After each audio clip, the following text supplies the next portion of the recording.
Cheers! I'm back. The world's on fire. China, woolly mammoths, and so much more. My name is Chandler Fair, and you're watching Fair the Burn. Let me kick it back. Let me kick it back. Let me kick it back. Let me kick it back. Let me kick it back. Let me kick it back. Hey boy, right there, what you gonna do if they gonna do you like that? I'm a wild boy and I need to be arrested. That is my best Ben Shapiro impression that I have. Welcome back, everybody. It is episode 48 of Fair the Burn, and I'm so glad to have you guys here with me. Honestly, man, this episode I'm excited for it. I'm really excited for it. I'm a little nervous for it. I think I have a whole ton of new moving parts in this episode. We're leveling up, right? We've said it before. We said it when we got video after Cougar left the podcast. For now, I'm not sure if he'll be back or when he'll be back. I'm sure that sometime down the road, he'll be joining us again on a more consistent basis. But when we lost the video that first time, it was really, really tough for us. So I am very thankful that we have video again. The quality of the mics is getting better, even if I'm a little bit too close to this one right now. I'm a little bit rich, I'm not going to lie to you guys, because of the subject matter that we have today. But honestly, I just want to say, things are moving up for us. And if you've been a supporter for a long time, I just want to say thank you. If you're going to continue supporting us, I just want to say, welcome aboard. I'm so glad to have you here. Please join our locals page that we have, fairtheburn.locals.com. It's our subscription-based page. But here's the thing, guys. You don't even have to subscribe. You can listen to my coughing for 11 plus hours. Yes, I said that and you heard that right. 11 plus extra hours that is not online. You can't find it on any other streaming service. We have deleted episodes that never came out, episodes that we wanted to film for Fair the Burn but ended up not using. You're going to get behind the scenes, all sorts of things, guys, and you don't even have to pay for it. Right? Most of the videos and audio that you'll find on fairtheburn.locals.com, you don't even have to pay for. You literally just have to make a free membership. And that's exactly what it is. You sign up to be a member, and now you're on the page, and if you want to post or kind of interact with us more, you can go ahead and subscribe, and it's only $5 a month. You don't even sign up for a renewable thing. You sign up for either 3 months or 6 months of giving. So either $15 or $30, and you have all the access to comment and post, and you can post up to 4 times a day on our feed. Honestly, it's gonna be just a different social media. And if you're trying to exclude one social media from your life and maybe pick up something more positive, I really would like to grow a group here that would be pushing each other and trying to be better people, and things like that, man. And just talking about mental health, and if anyone needs help or prayer, or if anyone really needs anything, if anyone just talks about God or Christ or what it means for us to be here, anything of the sort, go ahead and jump over to fairtheburn.locals.com.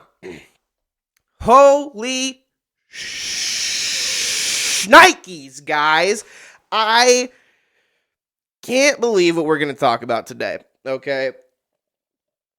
First of all, I've been putting off recording this episode because I've been very busy. I'm currently in a play, and I'm going to have some of my castmates on to come and talk about their experience in the theater department at ISU and about this play and whatnot. But it is busy.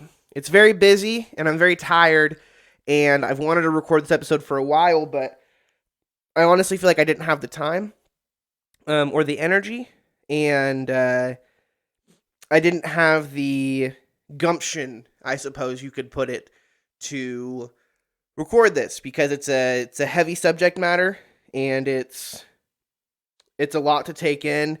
And honestly, I don't even know how to put it. Just whenever I think about recording this, I get worried about the backlash, right? I get worried about what people will say about me or to me or think about me or things like that.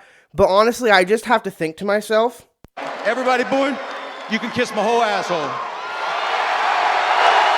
that's right, we have a soundboard. So I'll just repeat that. I'm going to say what I have to say today. And to everybody else, I have to say this. Everybody booing? You can kiss my whole asshole. There's 11 more buttons where that came from. All right, we cashed that in the bank. Here we go, guys. So today we are going to be talking about China's address of U.S. hegemony and its perils. Now, when I first heard this word hegemony, I heard it incorrectly. Someone pronounced it to me as hegemony. It is, in fact, hegemony. I looked it up on the dictionary. So to that person, we're going to give them a big fat L. But they are also the person who introduced me to this article. So honestly, it's not an L. It's more of a W because this article is huge, guys. It is absolutely huge. It was released on February 20th of this year. And it talks about U.S.'s hegemonies and its perils through China's eyes and honestly through the eyes of the rest of the world. But mostly China because they're the one making the address, right? Now, what is hegemony? Hegemony... let's just look it up real quick. It's essentially just power that you have in the government, right? That you try to use over people. Hegemony definition. So hegemony is described as or defined as leadership or dominance, especially by one country or social group over others, right? So just kind of being alphas, which is Drink your milkshake. I drink it up. That's what America does. So we're going to talk about it. So bear with me as I read parts of this article. I will post the link down below in case anyone here is interested in it. I'm not a great out loud reader, but I am taking a creative writing class. And so something I've learned is that if I slow down when I'm reading, then maybe I'll be more understandable.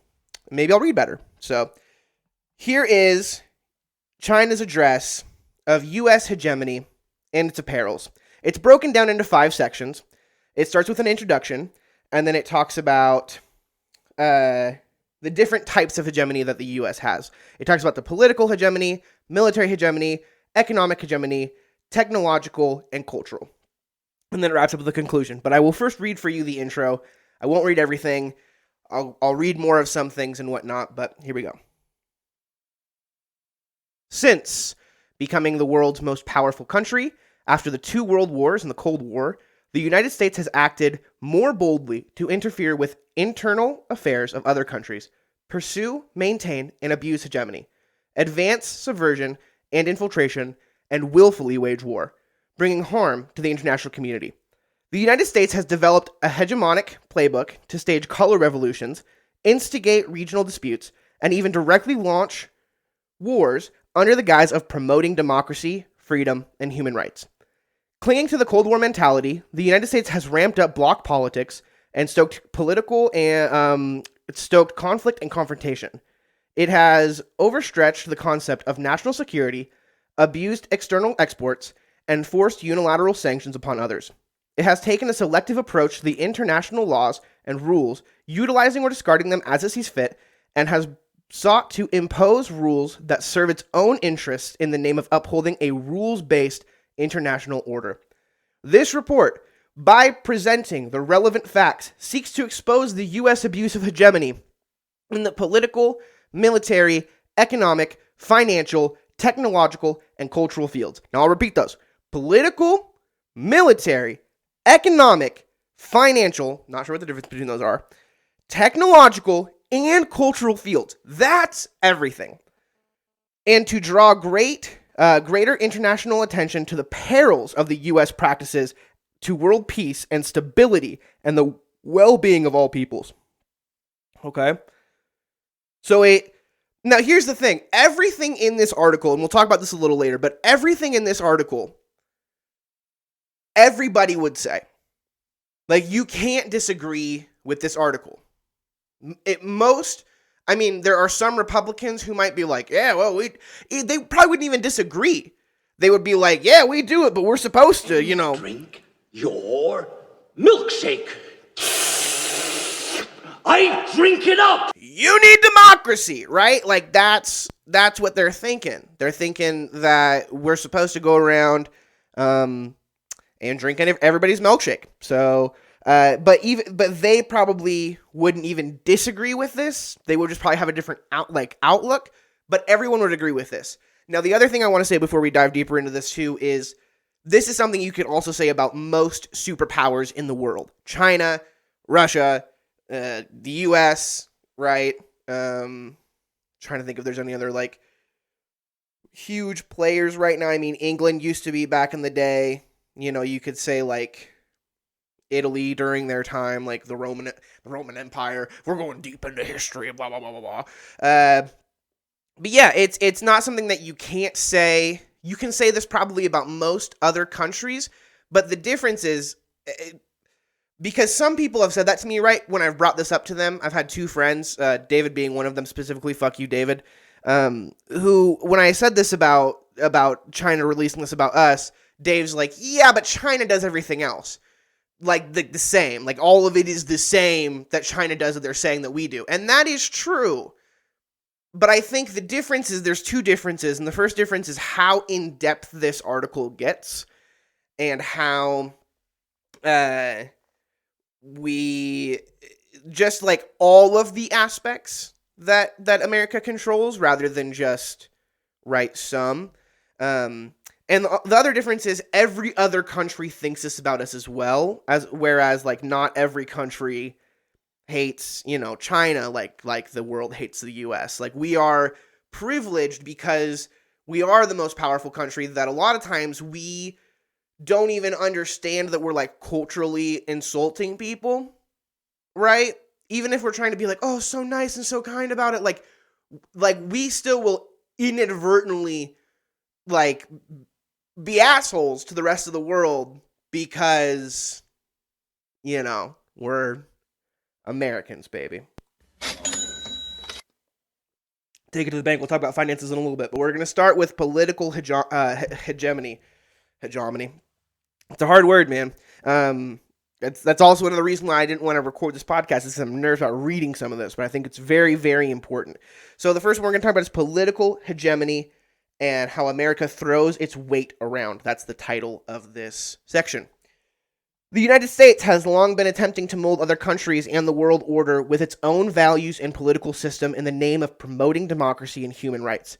Instances of U.S. interference in other countries' internal affairs abound in the name of promoting democracy. The United States has practiced a neo-Monroe doctrine in Latin America, instigating color revolutions in Eurasia, and orchestrating the Arab Spring in West Asia and North Africa, bringing chaos and disaster to those countries. In 1823, the United States announced the Monroe Doctrine while touting an American for Americans, and what it truly meant was America for the United States. I'm going to slow down and continue reading this.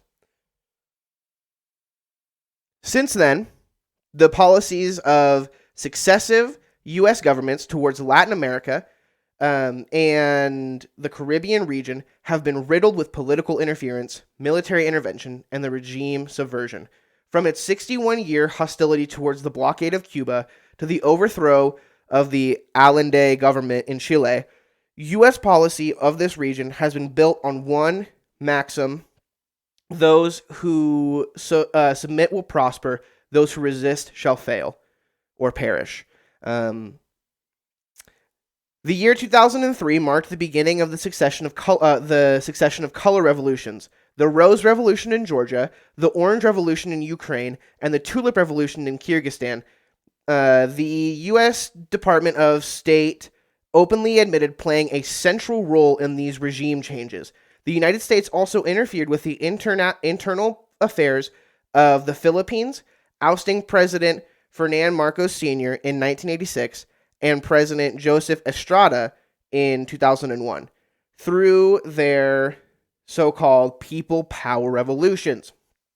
In January 2023, former U.S. Secretary of State Mike Pompeo released his book, Never Give an Inch, Fighting for the America I Love. He revealed in that the United States has plotted to intervene in Venezuela. The plan was to force the Maduro government to reach an agreement with the opposition, deprives Venezuela of its ability to sell oil and gold for foreign exchange, exert high pressure on its economy, and influence in the 2018 presidential election. Okay, so here's what America's done. Since the Monroe Doctrine came out and we're like, man, we gotta fight for the world and make sure that the world... I can't remember if it's... one of them says that we're the world police, and one of them says that we are just the police of, like, the Americas, so, like, even North and South America. I can't remember which one Monroe is, or really what the Monroe Doctrine is, or the difference between, you know, whatever it was before. What was it up here? Like, I don't really understand. In 1823, the United States announced the Monroe Doctrine while touting an America for Americans. What it truly wanted was America for the United States. I think that means, like, America is supposed to just kind of bow down to the government and the people, rather than, like, the people setting it up to be like, oh, we're going to have this land and we're going to do it. And since Monroe, it's been more like, no, you people, it's like we the people for the government, right? And the government has been what? Throwing its weight around like a big old motherfucking bitch. So, military hegemony. There's not too much I want to read about this. Other than, let me see here. There's something about President Carter. Just give me 1 second here.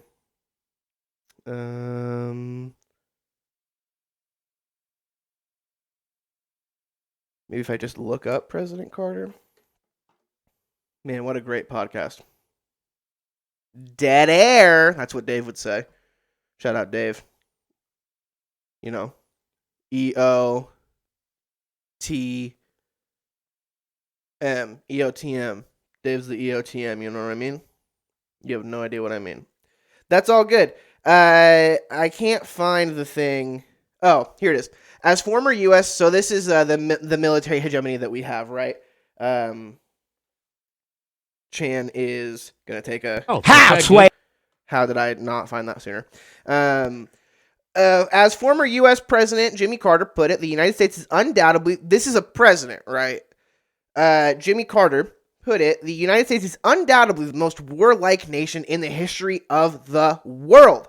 According to the Tufts University report, introducing the Military Intervention Project, a new data set on the U.S. military interventions, 1776 to 2019. So I guess that he said that in that book. Excuse me. The United States undertook nearly 400 military interventions in that time, right? Globally between those years. 34% were in Latin America and the Caribbean. 23% were in East Asia and the Pacific. 14% in the Middle East and North Africa. And 13% in Europe. Currently, its military intervention in the Middle East and North Africa and the sub-Saharan Africa is on the rise.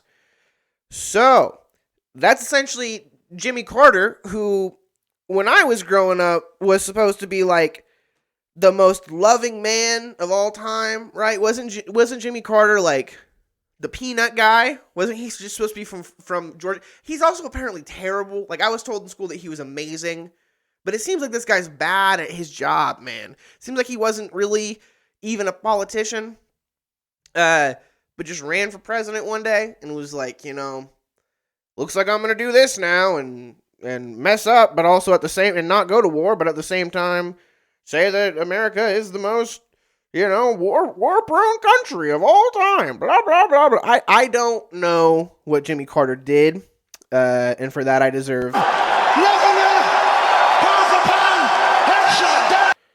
Kill me. But yeah, man, clearly, if we've been in 400 wars from 1776 to 2019, I would imagine that we should absolutely be the most warlike country in the world. Okay, moving on. Economic hegemony. The United States exploits the world's wealth with its help of seigniorage. I think it's seigniorage. It costs only 17 cents to produce a $100 bill. It costs I'm going to say that again. It costs 17 cents to produce a $100 bill. But other countries had to pony up $100 of actual goods in order to obtain one. Right? So they had to pony up $100 worth of goods to obtain a $100 bill, but it only cost 17 cents to produce one. It was pointed out that more than half a century ago that the United States enjoyed exorbitant privilege and deficit without tears created by its dollar, and used the worthless paper note to plunder the resources and factories of other nations. The hegemony of the US dollar is the main source of instability and uncertainty in the world economy. During the COVID-19 pandemic, the United States have used its global financial hegemony and injected trillions of dollars into the global market, leaving other countries, especially emerging economies, to pay the price in 2022.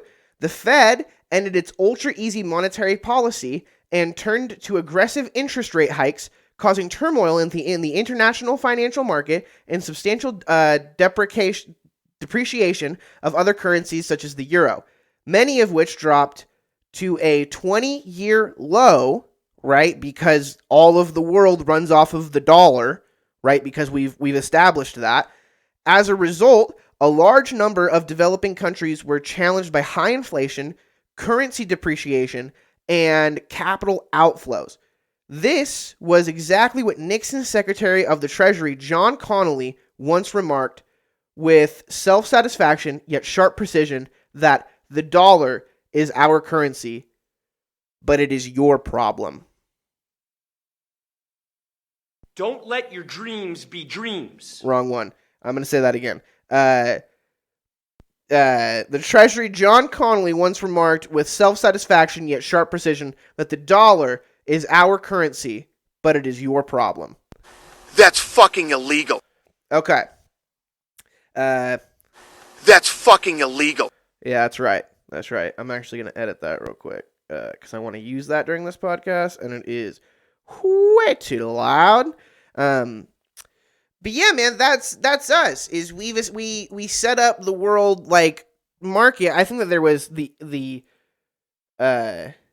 intro to this is what I really should have read. After World War II, the United States led efforts to set up the Bretton Woods system, the International Monetary Fund, and the World Bank, which together with the Marshall Plan, which I think is the thing that like said that we're the world police is the Marshall Plan, and then the Monroe Doctrine is just that we are over the Western Hemisphere, form the international monetary system centered around the U.S. dollar, right? So after World War II, we set up the Bretton Woods system, which is the International Monetary Fund, and it's the World Bank, and it runs off of the dollar.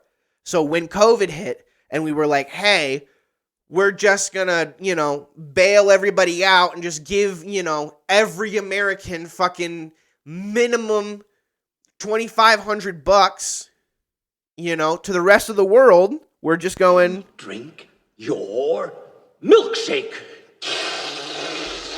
I drink it up! Because that's the motherfucking dollar, bitch. So, yeah, clearly, and here's the thing. Again, you can't disagree with any of this. And yeah, maybe, like, other countries have been dicks and have been hegemonic and shit, but China is really laying out, like why America is so bad in detail and how we have really tried to be the leaders of the world. And again, you could say this about other countries, but not every country says that about every country. Like every country says this like about the U.S. Super convoluted way of saying that, honestly, but that's what it is, right? And stay with me until the end here, because just even if you just wait until the end of this article before leaving the podcast, the end is really telling, and I think it spells kind of the next chapters for America. So we are going to kind of skim over technological hegemony. It's more of, sometimes we get patents and then make it so that the patents have to be here and that people have to make it here or research it here, or that we have to be over the research in other places, right? Things like that. So I don't know too much about technology, honestly, even if I have been expanding this podcast, thank God, but it's just because... Don't let your dreams be dreams. Right? Just because I don't know anything about technology doesn't mean that I shouldn't try to do better and try to have the podcast to the highest and best quality that it possibly can, man. If I'm in this thing, I might as well like be in this thing. So, but we're gonna skip over that if you want. Again, it's in the description if you want to read it. So we're going to do a little bit of this cultural hegemony real quick, spreading false narratives, okay? The global expansion of American culture is an important part of its external strategy. The United States has often used cultural tools to strengthen and maintain its hegemony in the world. The United States embeds American values in its products, such as movies.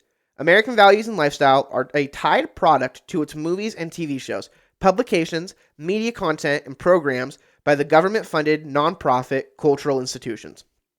It thus shapes a cultural and public opinion space in which American culture reigns and maintains cultural hegemony. In his article, The Americanization of the World, John Yema, an American scholar, exposed the real weapons in U.S. cultural expansion: the Hollywood, the image design factories on Madison Avenue, and the product lines of Mattel companies and Coca-Cola. There are various vehicles in the U.S. uses to keep its cultural hegemony. American movies are the most used. They now occupy more than 70% of the world's market share. Crazy. The United States skillfully exploits its cultural diversity to appeal to various ethnicities. When Hollywood movies descend on the world, they scream the American values tied to them. The only thing that kind of confused me here was American values and lifestyle are a tied product to its movies and TV shows, publications, media content, and programs by the government-funded nonprofit cultural institutions. I don't know what that means because, frankly, I don't know what part of the government is like funding Warner Brothers. So I think China might be wrong here, right? Because I don't know what government-funded nonprofit cultural institutions we have. I don't really know what that means. If you do, maybe leave a comment or something.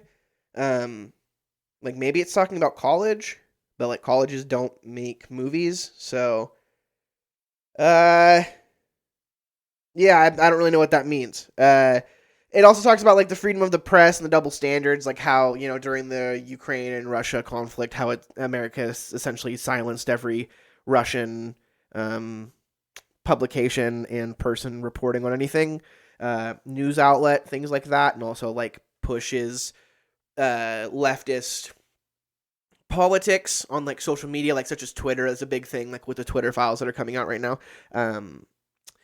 But we are just going to wrap up right here with the conclusion. And guys, this is the most important part. So if you haven't, go ahead and like the video, share, subscribe, do all the things. Go to faretheburn.com, faretheburn.locals.com. I need to get better at saying that. So that we can actually do this thing together. But here is the conclusion.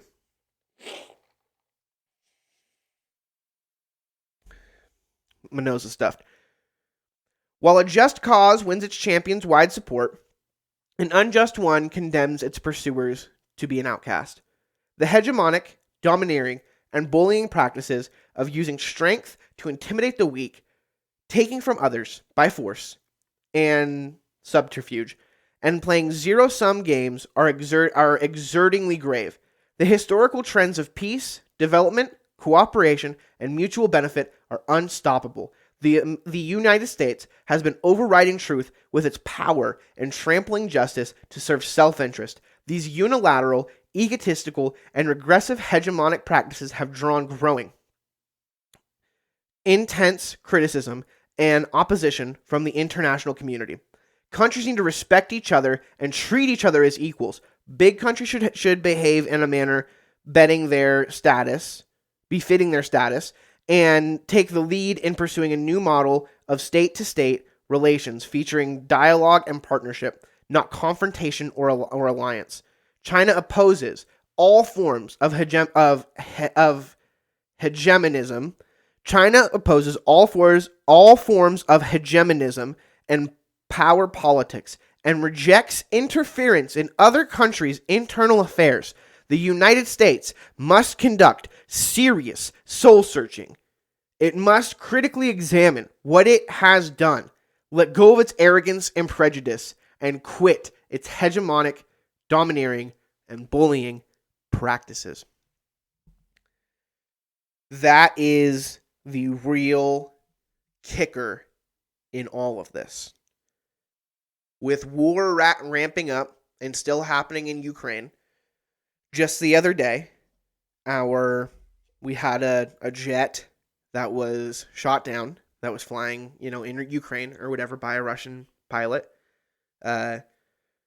With growing tension with China during all of this, especially like with the lab outbreak theory becoming more plausible, even Dr. Fauci trying to save his ass by saying that a lab leak theory would still be considered natural, which, I'm not, Don't let your dreams be dreams. I guess you got to say that to Fauci to be like, listen, man, if it's your dream for the lab leak to be natural, maybe we'll just call it that, right? But as long as we also say that it actually leaked from the lab and I can get my revenge on my friends who were laughing at me when I would say that back in the day,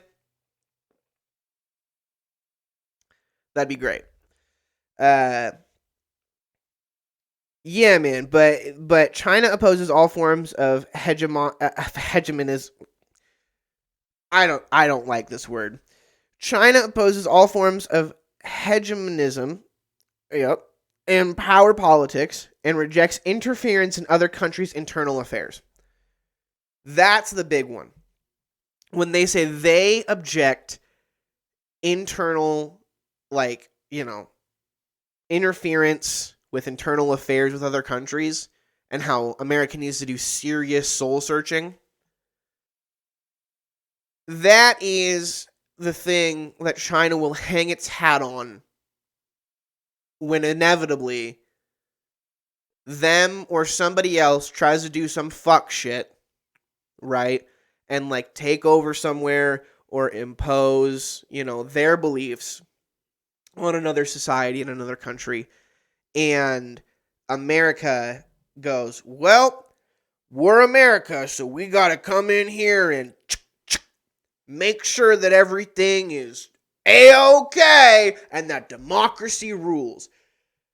China will announce war. For real. I think it's Taiwan. I think they're setting up for Taiwan for when they go over there and they're like, hey, I know that you guys are free and whatnot, but here's the thing, is you're still Chinese, right? I don't care. I don't care if you think you're something else. Listen, you could be something else, but you're not. You're Chinese, okay? America's going to take a problem and an issue with that, right? So, it makes me nervous, man, but at the same time, I'm thankful that I know about it, and I'm thankful that I can see it, right? Because I think issues are much better seen than unseen, right? The punches that knock you out aren't the punches that you see coming, they're the ones that you don't see coming. So I think as long as I can see things coming and just really be vigilant and grateful for today, while still kind of getting ready and just, wanting the best and expecting the worst, or preparing for the worst, whatever that saying is that they have in Boy Scouts. I'm not really. Here's the thing: it is scary, right? But at the same time, what am I going to do about it? Right? I'm over here just dreaming. And unless I'm actually joining wars and shit, there ain't no way that I'm going to be able to, like, impact any of this on a real level. Right? People want you to do impacts with, like, big shit in the world that I'm just like, how, Sway? How, Sway? How, Sway? How you want me to do this shit, man? I'm just one guy.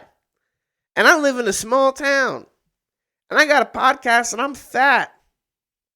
What am I going to do against China? Right? And it's no diss. Like, here's the thing, too. Like I was saying at the beginning, it's no dissing on, like, Chinese people. Right? But there is no doubt that the Chinese government put this out. That's a bar. There ain't no doubt the Chinese government put this out. They put them motherfucking names on it. Okay? So it's no hate. But I'm just seeing what's coming.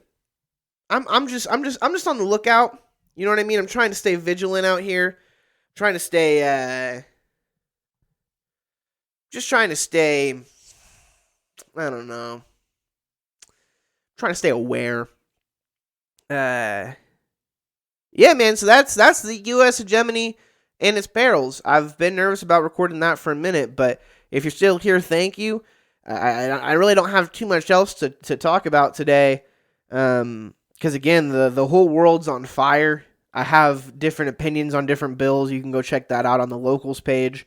I guess I would like to talk about the woolly mammoth thing a little bit. Scientists are trying to and thinking about bringing back woolly mammoths. Again, we're just talking about the end of the age. Right, we're talking about wars going to countries with each other because of political differences, and scientists are trying to bring back extinct animals because we're all trying to cling on to some part of the past that we think might progress us into a future that's similar to this. I don't know why you'd want to bring back the woolly mammoth, dude. Like, it's like, why? Like, we already have elephants. Like, I don't need bigger, hairier elephants. Like, is it gonna help? Like, are the woolly mammoths gonna come back and save us from global warming? If so, if they're the smartest motherfuckers on the face of the planet ever, why did they die? Right? Like, if they're the best, why did they die? I don't know. And I don't think that we know either. And I don't even know if we have... This is what I'm going to look up. I was going to look up something, and I didn't know what I was going to look up. But here's what I'm going to look up. I'm going to look... Because you know how, like, dinosaur bones... Like, we only have, like, you know... We haven't actually found, like, a full skeleton of a T-Rex. But we just have, like, enough bones that we can kind of put it together and whatever, you know?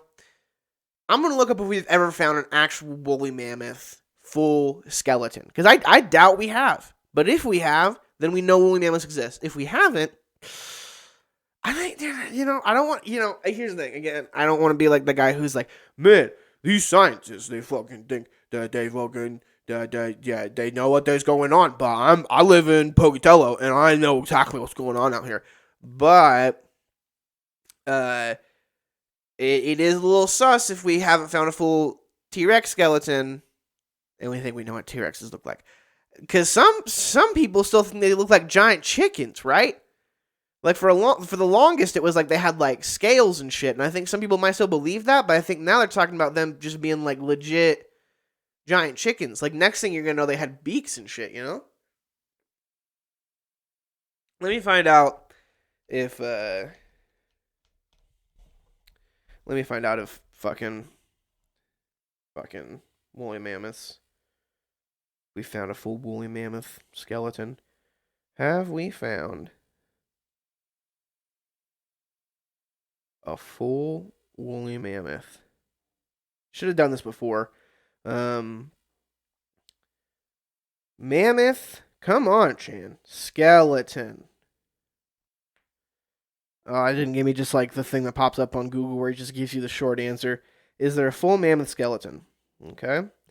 Based on initial findings, the whole skeleton is there. Okay, cool.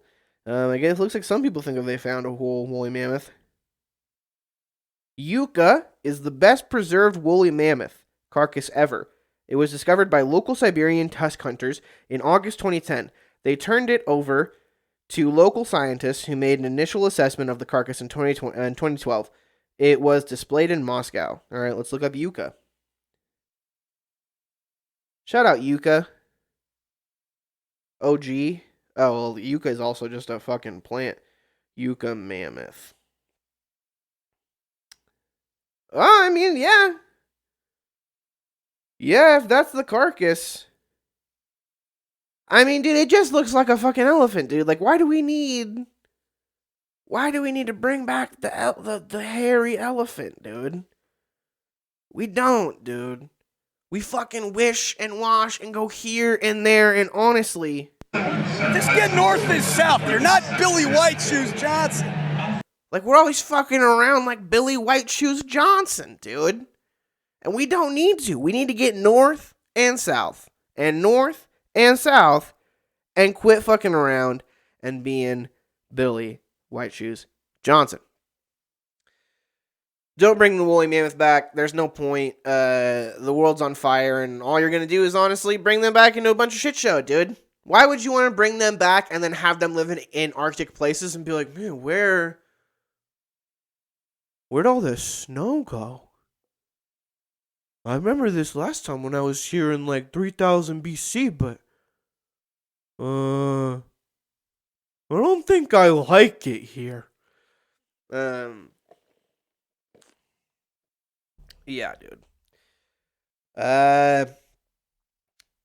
That's all I really have to say. I mean, I have different opinions on things that are going on in the world right now, but again, if you want to check those out, you can check it out at Locals or fairtheburned.locals.com. Need to get so much better at saying that. I'm an idiot. In the real world, that guy right there, he can't save you in the real world. Just so you know. What does that mean? I don't have to elaborate.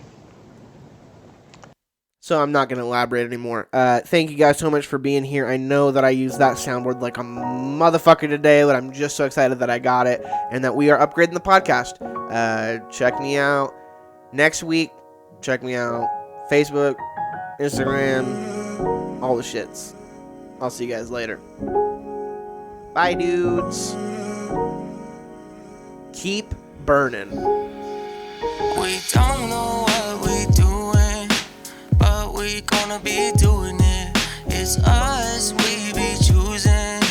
I'm your Romeo, you my Juliet. Ride through this life like nobody else. It's us we be choosing. I'm your Romeo, you my Juliet. A boy named Romeo recently met Juliet, a girl he had known for a while but newly met. See, their parents wouldn't like it to find out that they were talking, and they really wouldn't like it to find out that they were newlyweds.